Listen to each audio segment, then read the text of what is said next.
Bon, puis en rentrant du marché, pourquoi ne pas se laisser tenter par un film de Noël pour rester dans l'ambiance? Ça tombe bien, Alexandre va nous montrer qu'en France aussi, on sait réaliser des films de Noël.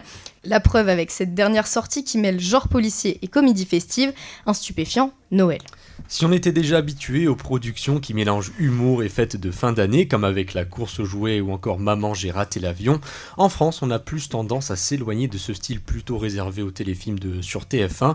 Pourtant cela n'a pas empêché le jeune réalisateur Arthur Sanigou de s'essayer au genre produisant ce long métrage d'1h30. Bon alors en quoi ce Noël est si stupéfiant, Alexandre?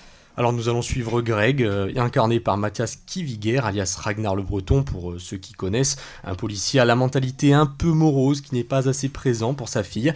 En parallèle, nous suivons aussi Richard Silestone, cette fois-ci joué par le célèbre Éric Judor, un bon père de famille un peu niais et lourdement endetté. L'intrigue va se jouer autour de la fille de notre policier qui souhaite que son père devienne comme notre bon vieux Richard, et ce vœu ne va pas tomber dans l'oreille d'un sourd puisque c'est le Père Noël en personne qui va l'exaucer.